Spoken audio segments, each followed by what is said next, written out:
Hello, Kansas and Western fans. It's time for update number 30 of the construction of the Kansas and Western HO scale railroad. It is about exactly 1 year old today. So welcome to my also first anniversary of the layout. To think this layout room started as three separate rooms, and then got combined into this again. And this is how far I've come in a year. Kind of blows my mind. And I want to thank everybody for being long fans of the layout or new fans. But I appreciate everybody's comments and questions and support. Anyway, there's a thunderstorm moving in right now. So if you hear some rumbles of thunder, that's not some kind of weird sound editing. That's actual storm moving outside. So hopefully it doesn't get too loud. But anyway, let's get into it.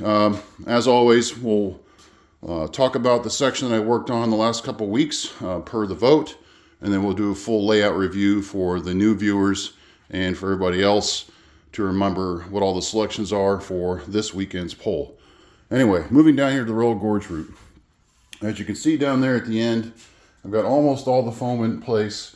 I decided to go with laying it horizontal like I did over here, just because it was just a lot easier. I couldn't really resolve how to lay it vertically and just make it work. And I've already had success with the horizontal, so that's the way it's working out. I still have a couple more layers to get it close to the top to add, but otherwise that's almost done. And then when that gets all done, then I just have a ton of carving to do. So moving down to the part that I'm excited about, this tunnel portal area. Now, please keep in mind, this is my first attempt at doing carving, doing painting, doing any of this scenery. So if your first impulse is to chuckle a little bit, by all means, go ahead and chuckle.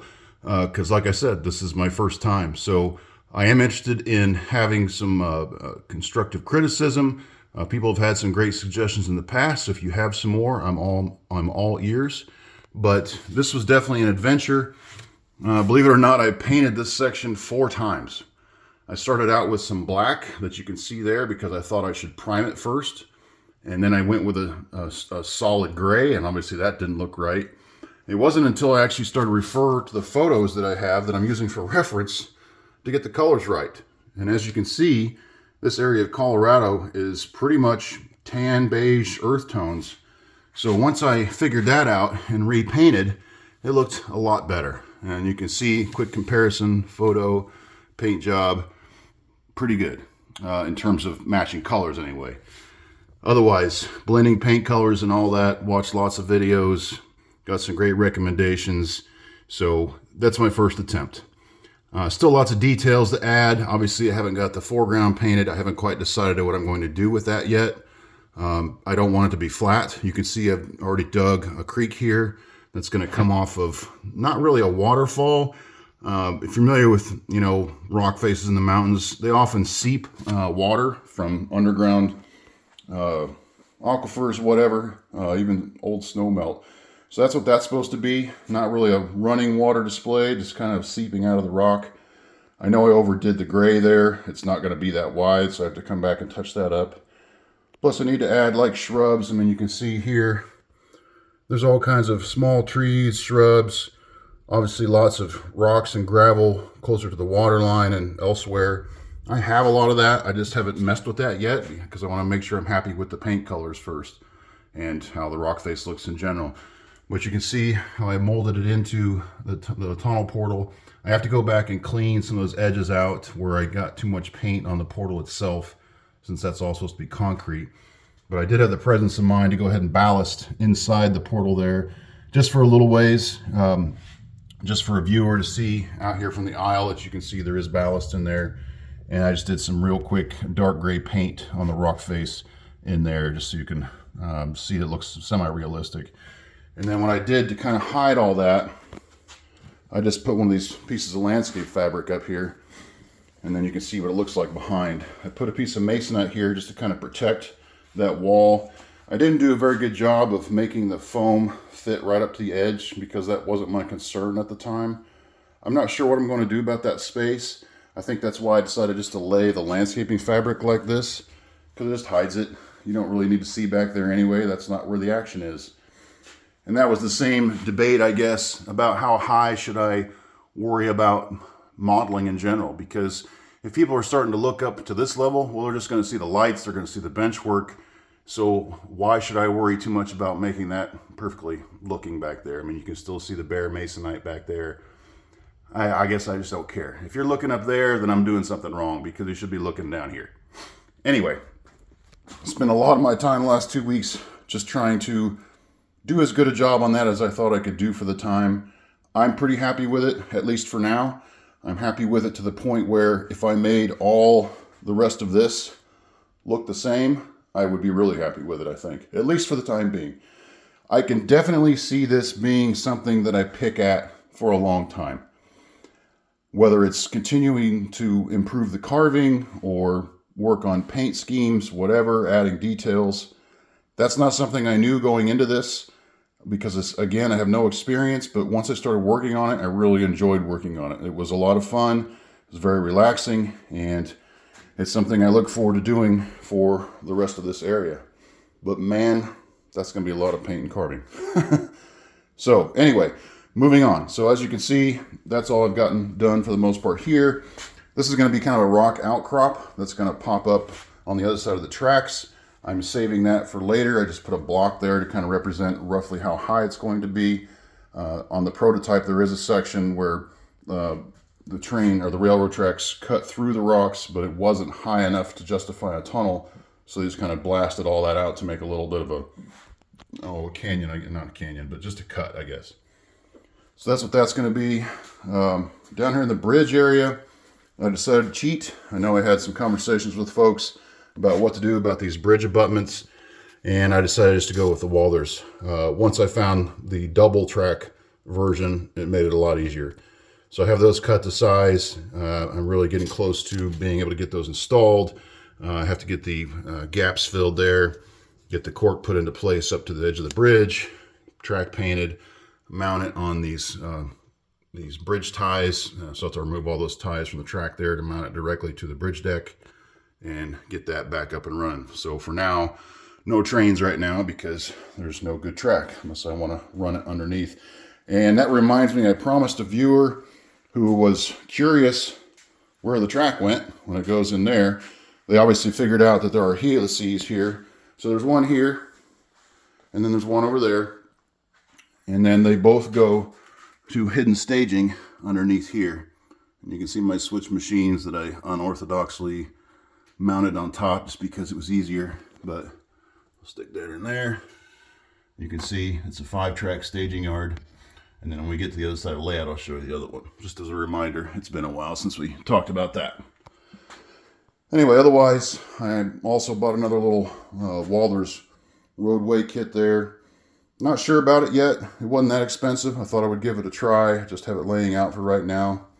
They say it flexes into curves. We'll find out. The backing that's on it doesn't really allow it to flex much, so I'm kind of curious how much I can get away with, because obviously I don't want a perfectly straight road.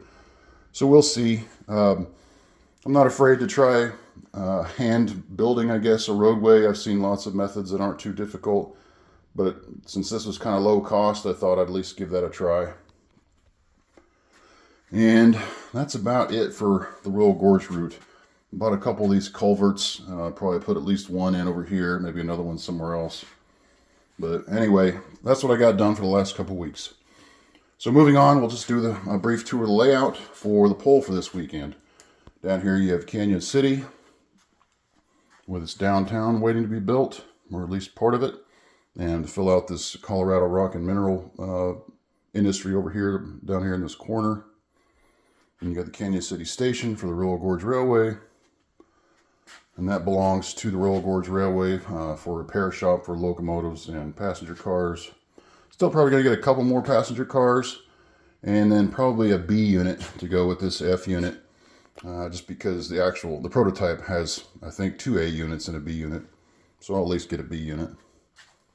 And then down here, Portland Cement, which is located near Canon City, but on my layout it's really near. A lot more work to do on the structures themselves. Not really, still have to add a little office there, but just a lot of detail and paint work there. And then where these coal cars are, that's my fiddle track, basically, you could call it. That's where I pull cars in here on my disgusting looking workstation to weather them, update couplers, paint wheel sets and all that. This weekend, while you guys are voting, I'm going to do something about this because it's really starting to get on my nerves. All this scenery material that I've had to buy is taking up more space than I know what to do with. So this weekend, I'm going to try to get organized. I'm going to work on this workbench here and do something with all this mess over here because it's just getting out of control. So that's what I'm going to work on for this weekend while you guys are voting. Oh, anyway, moving on with the tour. We'll wrap around to the other side, over to Pueblo, Colorado. Still have track delay in this area. Again, we're going to be working on this recycling company over here. And there's just some photos of what it looks like aerial view wise. That's basically what I'm going for here in this photo. Several different piles and tracks that feed into a smelter there, down there. So that's what that scene needs to look like. Then moving down here to La Junta Yard. If you saw my locomotive roster video from a couple days ago, I mentioned these Rio Grande SD40-T2s, or 2Ts actually, tunnel motors. Just got those in today, so happy to have those in the layout. Another consist to run through the Royal Gorge route, like the prototype. And down here, La Junta Yard, which really just needs track work in terms of ballast and weathering, and a backdrop to put in. And this thing would be almost done. I still have to finish out a little more detail on this transload dock and add another section to this highway bridge, and then add a bridge in here for just kind of a low, small creek area. Not sure what I'll do with the foreground. Not really worried about that right now, but not much left to do in this area for La Junta Yard. Moving around down to Lamar, Colorado. At the station there. Got the steam locomotive on display. And then just some structure work to do in here and add a backdrop. And this area could be done. Track and ballast, or ballast and track weathering, of course, too. And move around to Holly, Colorado. This is the only place I have a backdrop in. And it looks pretty nice. So this just requires, again, more structures. I think I'm going to be able to fairly well recreate this actual Holly, Colorado scene. That's what I'm going for so far. Right now I just have that grain elevator and that water tower in place. I'm going to try to scratch build something that looks like that and that to kind of fill this scene out from left to right. And moving up to Holcomb, I'm set to fill or finish out this power plant and coal unloading and add track there, and further hide the top level of this helix, which will all be done with scenery. And then this big gap here will be covered over with scenery, probably a large wooded area. Probably be able to pick that up, have it removable so I can get to that track underneath if I need to. And then it help to hide the transition over here to Garden City. Got these two industries that will be placed here. And then wrap around to Charleston Elevator. A couple more small structures to add to this scene and a backdrop, and lots of paint and detail needed to be added to this grain elevator here. And we'll wrap around to Wichita Industrial Park. This will just be I keep mentioning doing a pond here in the foreground, so now I probably have to do it, so that's okay. Try that out. Hide this transition with trees. Then you move into this lumber distributor, Wichita Industrial Park, scrapyard dealer, and then several other industries I haven't really even gotten started on, but all the track is pretty well laid. Just have to do a couple spur tracks to add for the industries, but I want to get a good start on those before I place those finally, just to make sure everything fits. And we transition into the Wichita Yard. This is the BNSF side on this side of the elevator. Not much to do in that. I mean, there's a lot to do with that grain silo because it's huge and hasn't even been painted yet or connected, so a lot of work to do there. But otherwise, the yard itself is finished. All the track is connected and works and just needs to be painted and ballasted. And we move back across the other side of the layout to the Union Pacific side of the yard.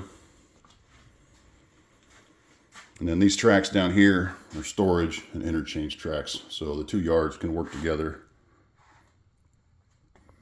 And down here, basically the same as the BNSF side, just needs track weathering and ballasting in this area.